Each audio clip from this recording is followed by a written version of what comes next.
For years, my clients and colleagues have said to me that they just need a Rosie in their pocket.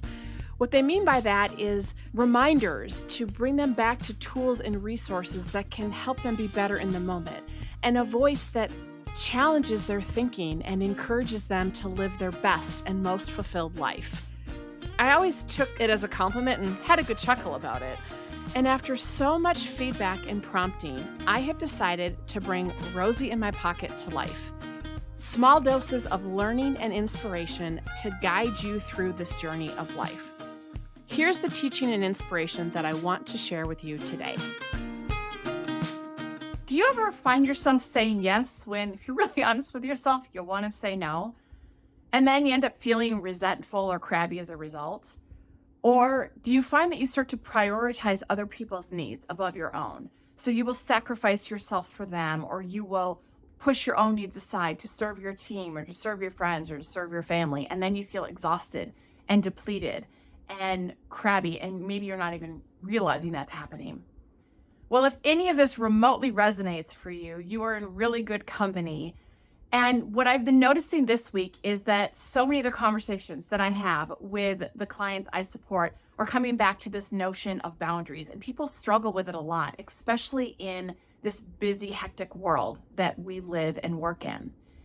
And what I realize is that a lot of us haven't been taught how to have a healthy relationship with boundaries.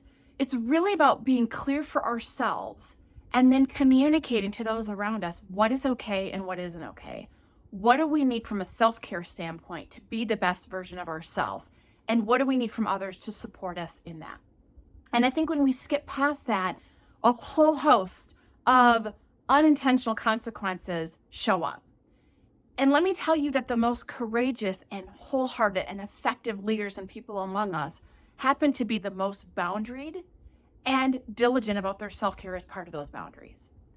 And I have to do this as a reminder for myself as well. And so my invitation and challenge for you this week is twofold. One, spend a few minutes, even if you've done this before, life changes, and reflect on who are you when you are at your best?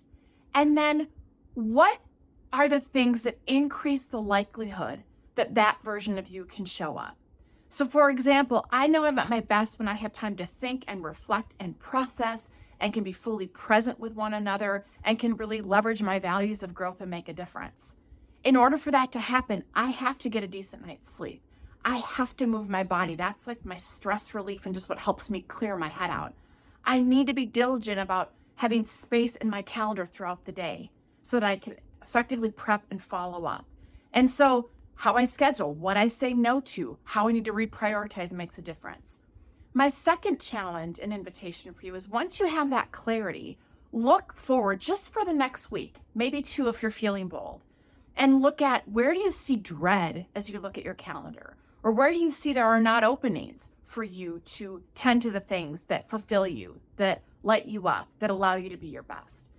And then see what small changes you can make. You don't have to go crazy just yet, but can you decline something, a meeting that you've previously said yes to? Can you open up space for something that will help you ultimately be better for the people you care about in the long run? Can you start being a little more diligent about boundaries and creating space for what you need to have the impact you want to have in this world? And as you do that, I would love to hear what you learn and what opens up for you. And remember, never, ever, ever let anyone dull your sparkle. I'm so grateful to be on your leadership journey with you. And even though I'm not physically in your pocket, I certainly cherish the opportunity to share my heart and learnings to help you. If this message inspired you today, I'd love to hear from you or gift me a review on Apple Podcasts. Be well, my friends, and now go add a little sparkle to your day.